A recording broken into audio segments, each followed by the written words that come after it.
regularização não precisa estar no local da usina. Você pode regularizar a montante, né, e gerar a jusante. Armazenamento nas cabeceiras, além de controlar cheias e estiagem, é área de proteção de mananciais. Foi claro?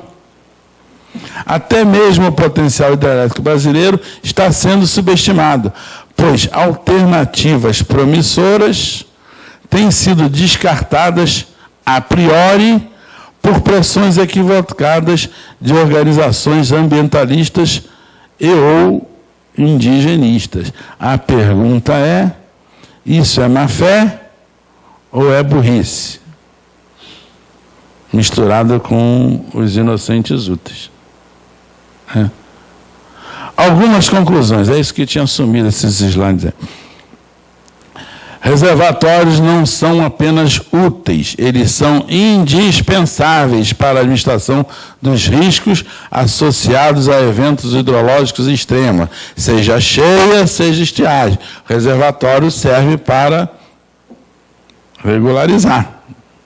Reservatórios podem afetar o equilíbrio ecológico em um primeiro momento, mas a gente não pode negar. Mas há evidências de sucesso na adaptação ao novo e melhor ambiente ecológico. Eu tenho alguns exemplos aí, tá?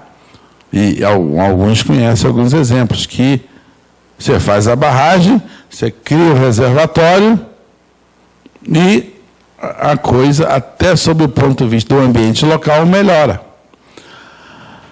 Hidroeletricidade deve ser tomada como fonte inequivocamente renovável de energia. Lógico, né? Além disso, é menos impactante que a maior parte das tecnologias de geração elétrica. Não há por que sujar que eu digo é com gás, com carvão, com óleo, a matriz energética brasileira. Conclusões ainda. Concentração de reservatórios a montante, áreas de preservação de mananciais, já falei. Para hidroeletricidade, nem precisa estar a montante da usina, já falei. Além disso, a diversidade hidrológica propicia ganhos sinérgicos da operação de sistemas hidrelétricos complexos, né? A energia você pode transportar de um lado para o outro de maneira muito mais fácil do que a água, né? O Brasil tem oportunidades excepcionais na área energética, com a integração competitiva de renováveis, biomassa, eólica, etc. Os reservatórios viabilizam a integração dessas fontes sazonais e intermitentes. Se você tem eólica, se você tem solar, eólica, quando não tem vento, você vai querer ligar o teu computador, né? Vai querer tomar banho, né? Em certos locais só é chuveiro elétrico. E aí não tem vento, não tem sol, né? Vai usar o quê? A água do reservatório. Então, mesmo tendo eólica, mesmo tendo solar, você vai precisar da complementação. A alternativa ao reservatório é mais geração termoelétrica. Da mesma maneira que ninguém quer construir reservatório a qualquer custo, não faz sentido proibir a qualquer custo, né? A única solução racional é calcular custos e benefícios. Ou seja, volto lá para o início da palestra, mais planejamento, né? Agora o pessoal está descartando soluções viáveis sem fazer um estudo de custo-benefício. Não, a moda agora é moda, mas a moda agora é o quê? É solar? A moda é... A Alemanha já até voltou atrás por falta de competitividade da solar e da eólica. Agora, a Dinamarca não tem saída. A Dinamarca, ou é vento, ou é vento, né? A França, ou é nuclear, ou é nuclear. Tanto que a França já está no 90% nuclear, né? A Alemanha voltou para o... O Japão voltou para o nuclear. O Japão é outra coisa, né? Gente, plim-plim, propaganda, né?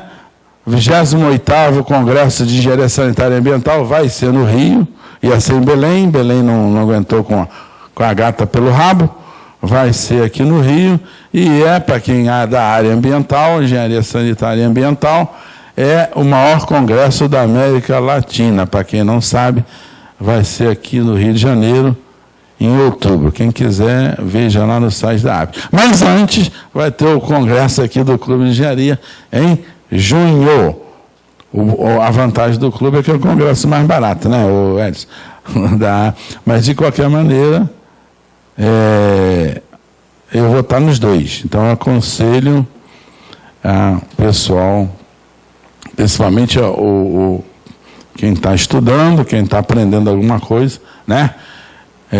Participar do congresso. Eu aprendi muita coisa em congresso, mas uma coisa que eu entrei de sócio para a ABS era principalmente a biblioteca e a compra de livros, que tem um monte de livro lá que é editado lá pela própria ABS, além dos livros que você tem na livraria, lá vende mais barato.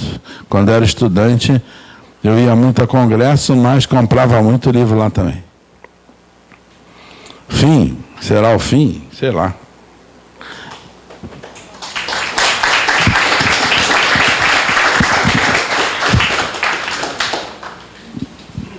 Bom, você vai passar para as perguntas? O que você quer? As perguntas, a pessoa falar no microfone, né? Para se identificar e todos ouvirem, né? É só levantar o braço que eu chego com o microfone. Identificação e pergunta. Meu caro Tomás, que prazer. Boa noite, Tomás Aquino Arantes, sou engenheiro.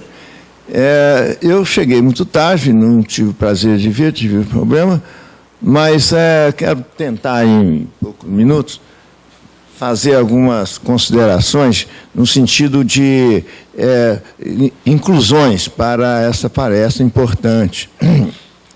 Eu sou um respeitador já antigo do professor Rios, né? E como professor, gestor e tudo mais, mas nós somos muito opostos com relação à questão ambiental. Eu sou um ambientalista de fato, ativista, porque eu tenho amor não à minha vida, ao planeta, e acompanho no dia a dia. Nós somos uns soldados sem armas, sem nada, que lutamos muito, e somos uma minoria. Então, a primeira observação que eu faço é que você, nas próximas palestras, não desfaça assim, não coloque o ambientalista como um chato, não, porque eles são extremamente importantes. E vou mostrar, assim, em poucos minutos, algum detalhe. Eu queria começar com relação à eletricidade, que esses jovens, eles precisam ter alguma também noção de base para poder fazer esses questionamentos. O Brasil consome pouca. Quando eles falam que o Brasil consome muito, eles não estão errados, não, Rios, porque nós temos que disparar a diferença entre o estado de desenvolvimento altamente industrializado de uma França, de uma Alemanha e tudo, com o nosso. Segundo, nós temos que discriminar que nós somos um país tropical, temos uma insolação muito grande e tudo, não temos a necessidade do grande consumo com relação ao aquecimento. E por outro lado, aí que eu acho que um ponto importante deve ser batido, é que antigamente eu fazia uns exercícios aí e cheguei a achar cerca de 50% entre perdas, perdas é pouco, entre perdas da parte de transmissão a desperdício até a parte do consumo final. A perda na geração pode ser desprezível. Essas perdas são enormes e o governo não tem tido nunca um grande programa de evitá-los, para racionalizar de imediato. E depois os faraós de desperdício, racionalização de desperdício. E na transmissão já vem de muito tempo, distribuição, um negócio muito sério. Bom, então, nosso consumo é irracional. Nós consumimos um pouco unitariamente, por falta do nosso desenvolvimento e também por termos outros recursos, não precisamos de chuveiro e tal. Então, eles precisam ficar conscientes desses, discriminar essas diferenças. Agora, na questão de recursos para geração, eu quero levar em conta, por relembrar o seguinte, planejamento, eu sou da década de de grande atividade profissional, 60, 70 e tal.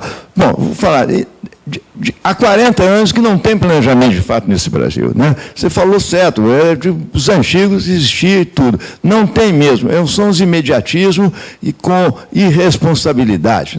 Não tem. Agora, os projetos também, as obras, são não só por falta de planejamento, mas para sucateamento da engenharia. Quando a engenharia há transparência, não tem como fugir, porque pode ser publicado, vai para as universidades, para as escolas em geral, os conhecimentos, para a população em geral. Então, juntando as duas coisas, é o caos que está acontecendo. Essas usinas aí, aliás, os grandes reservatórios, são estúpidos. Balbina foram 5.000 quilômetros quadrados para gerar 200 e poucos megawatts. Quer dizer, é um caso de polícia. Esses mega de fio d'água também, estou de acordo com você, não tem...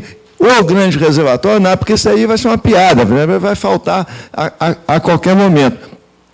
Agora, o que também devia ser levantado, por exemplo, de clube de engenharia, é que o Brasil já deve ter uma centena de PCHs, pequenas centrais hidrelétricas, zero impacto ambiental, custo baixíssimo, etc.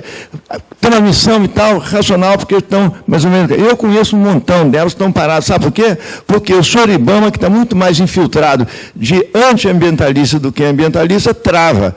E essas travas cada um faz o seu julgamento. Eu tenho o meu, não vou aqui levar esse tipo de detalhe. Então, essas PCH soltas aí para poder ser executadas, elas dariam um impulso enorme, dispensaria Belo Monte, dispensaria nuclear, dispensaria etc. Então, essa observação. Agora, rapidinho é o seguinte, você falou na Cantareira, foi um lembrete muito importante, porque nos anos 60, eu morei em São Paulo, e eu conheci a Cantareira, não como mato, como você falou, mas como uma floresta da Mata Atlântica exuberante, em que, chegando lá, no maior verão de São Paulo, não dava 10 graus centígrados de temperatura. Tamanho era a coisa. Cantareira era exatamente isso. Mata Atlântica exuberante. Foi destruída sumariamente, conforme se sabe pelos políticos, etc. Cantareira é isso. São Paulo não teria esse problema. Mas com essas coisas que você mostrou aí, então São Paulo não precisava ter problema. Eu estive em Brasília semana passada, morei em Brasília 4 anos, nos anos 70. Muito bem. Tive semana passada, tinha observado, dessa vez eu observei, fiquei 4, 5 dias lá.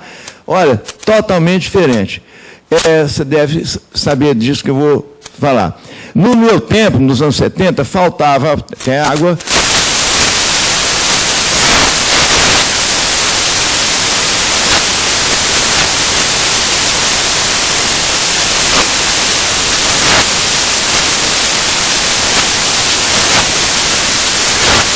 Vezes mais cobertura vegetal florestal do que tinha antes. Então, a fábrica de água, de fato, chama-se floresta. Com floresta, sem floresta, não. E isso nós temos que bater ao início de umas palestras importantes dessa e tudo, no começo, no meio e no fim. Muito obrigado. Vou passar aqui para o nosso palestrante. Primeiro eu quero agradecer ao Aquino aí, que participou com a gente. Além disso, ele é tricolor. Tricolor. Tá bom. E olha só, eu só quero aproveitar para responder um negócio aqui. Na verdade, eu falei da Cantareira exatamente quando eu estive lá em 70, antes da obra e durante a obra, aquilo lá, eu falei aqui, era tudo mato. Né? Mato, que eu digo, era floresta atlântica, ali, Mata Atlântica. Né? E aí faz uma barragem bonita, aliás, várias barragens, né? É um manancial bonito, pelo menos era, né? E aí, como é que a prefeitura, como é que o Estado deixa invadir, agora depois reclama. Invadiram tudo. Eu falei aqui, tem invasão de rico de um lado e de pobre do outro. Tem mansões lá que o pessoal anda de... E a Billings é a mesma coisa. Anda de lancha, anda de jet ski de um lado e joga cocô do outro, né? Que é a invasão de pobre. Mas, na verdade, você tem invasão dos dois lados. Um lugar que era só mato. Eu tenho foto, né? E você acha até isso na internet, era Aí depois reclama, cara, e você tem razão. Então ninguém aqui eu vou falar que ninguém aqui pode ser contra o meio ambiente, porque a gente vive no ambiente, né? Ninguém aqui pode ser contra. Um amigo meu falava isso. Ninguém pode ser contra o meio ambiente. Então o Congresso de Defesa do Meio Ambiente não devia se chamar de defesa, porque quem que está atacando, né? Tem de ter defesa quando alguém ataca. Mas, olha só, mas outra coisa que você falou, eu tenho que contestar. As PCHs deve funcionar onde for preciso, mas só que a PCH, eu vou dizer aqui, ó, a diferença de preço da energia térmica para a hidráulica, a PCH é o dobro do preço. Então vai tá aqui, cara, dado da ANEEL, da ANA, é o 1,88, tá, para ser mais preciso. Então, você vai pegar, se fosse tudo PCH, é o dobro do preço. Se fosse tudo eólica, mais 20%. Gás, térmica a gás, 4,65. Ou seja, você pega a tua conta de luz, se fosse tudo térmica a gás, multiplica por 4,65. Tá bom? Não, não tá, né? Óleo combustível, térmica, usina térmica a óleo combustível. Multiplica o preço por 7. Pega a tua conta de luz hoje, a minha é 300 pratas, tá? Multiplica por 7. E biomassa multiplica por 10. Cara, o que é melhor? É você ficar com a hidráulica, não com a PCH. Agora, aquela aqui que eu expliquei aqui, cada caso é um caso, em determinados locais, em determinadas áreas e tal. Você deu outro exemplo aí que eu prefiro nem falar. Balbina foi um erro ecológico, foi um erro na época que foi feita, porque é a mesma área de Tucuruí para produzir 10% da energia de Tucuruí. Mesma área inundável, inundou a mesma área de floresta, né? Mas não quer dizer porque Balbina foi um erro que as outras são erro, entendeu? Não é a mesma coisa. Eu volto para aquilo. Cada caso é um caso. Tem aqui outras perguntas rapidinho? Tem mais alguma pergunta aí, não? Ibá, 3 minutos, hein? Eu vou cortar. Não, você está certo. IBA é da Divisão de Engenharia do Ambiente. Eu fui conselheiro até agora, né, do Conselho Federal de Engenharia e Agronomia. Andei por muita parte do Brasil, né? E aquilo que você falou, né? E eu concordo, viu, Rios?